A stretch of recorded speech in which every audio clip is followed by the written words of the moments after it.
Thank you, Council. Please be seated. Thank you so much.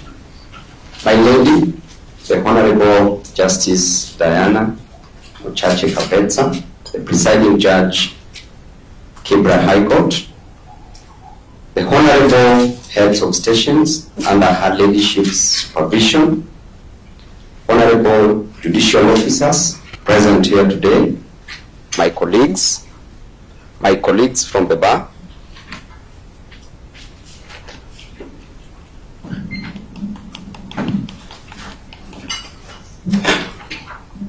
thank you, my colleagues from the bar, esteemed stakeholders, ladies and gentlemen, good morning. Good morning. My lady, your honors, let me start by appreciating your collective efforts in your primary calling as members of the bench.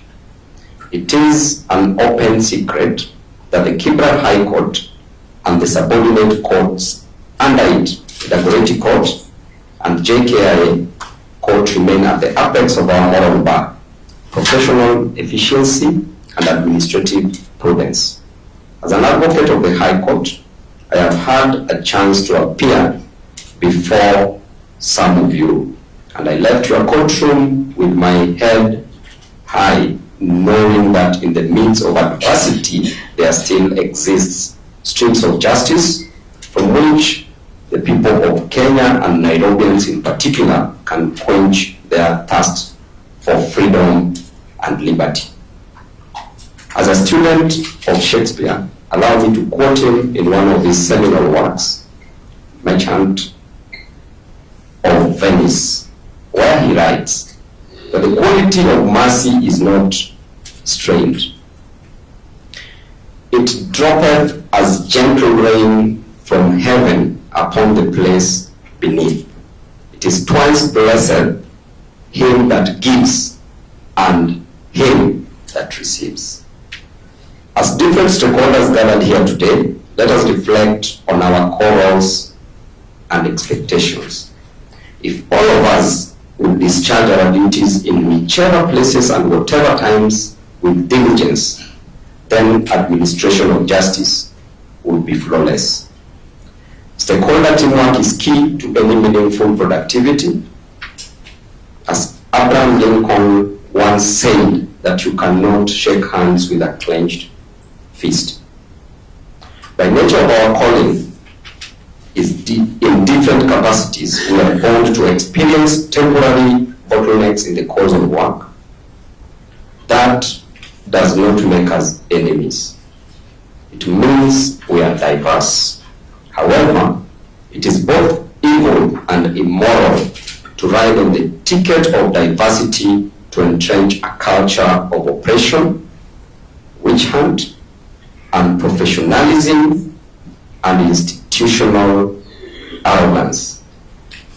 And on this arrogance, as I always say, that there are only three conditions that may allow you to be arrogant.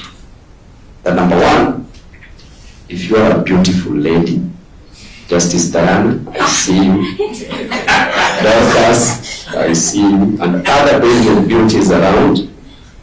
Number two, if you are an intelligent, an extremely intelligent man like Babu, please allow me to be humble. And number three, if you are extremely a religious person.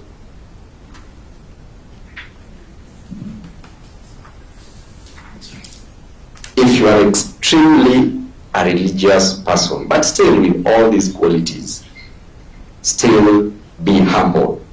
As a member of parliament and strategically sitting on the budget committee, I have always looked at the judiciary with favor, for I know the critical role it plays in neutralizing competing interests of mankind, which if left unchecked would lead to the extinction of the weak, the poor, and the underprivileged. I've been so saddened to hear Justice Diana saying that a magistrate at JKIA sits in a chamber which is a 10 by 10 chamber. It really saddens. Cross Langata here, cross the road when you look at the cemetery. The grave of a rich man is slightly bigger than a 10 by 10. So it's really saddening. And as a result of that, as a member of parliament in that area, I will allocate some resources from CDF to ensure that some work is done.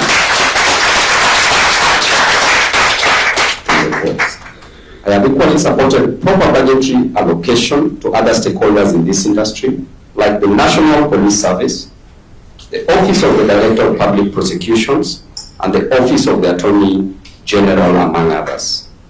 As a representative of the people and your incoming governor in Nairobi, I must admit that there are fewer complaints about your stations too. This reflects efficiency in terms of leadership.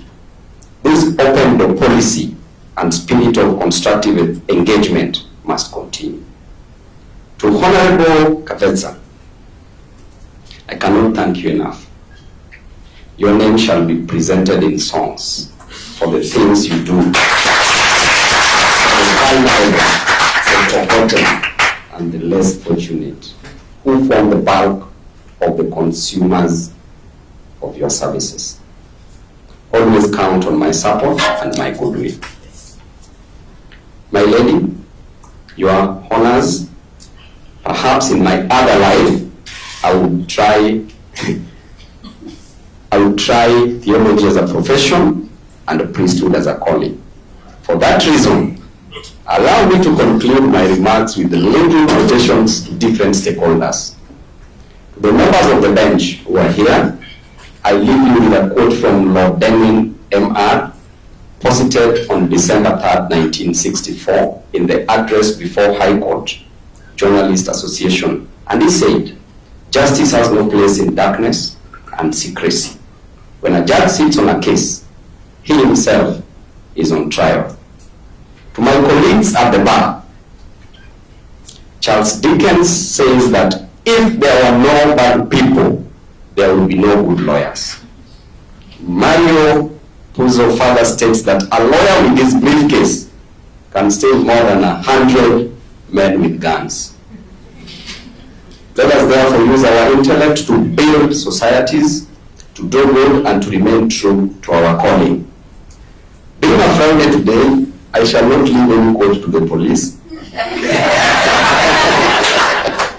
For I know that 24 hours shall lapse on Saturday, which is ordinarily not a court day.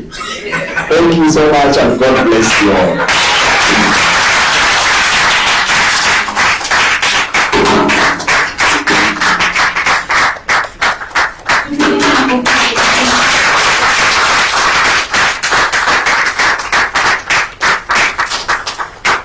Asante sana. We may have our seats.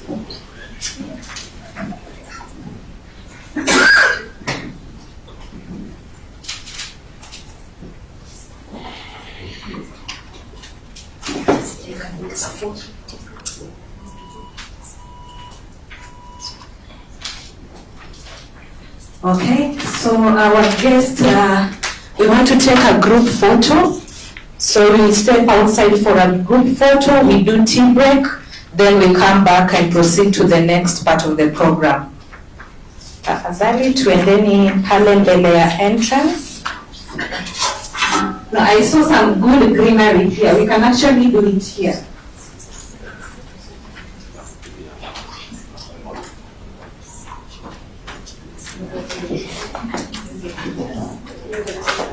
All right, we also acknowledge the presence of Leonida, representing Honorable Elachi. Karibu sana.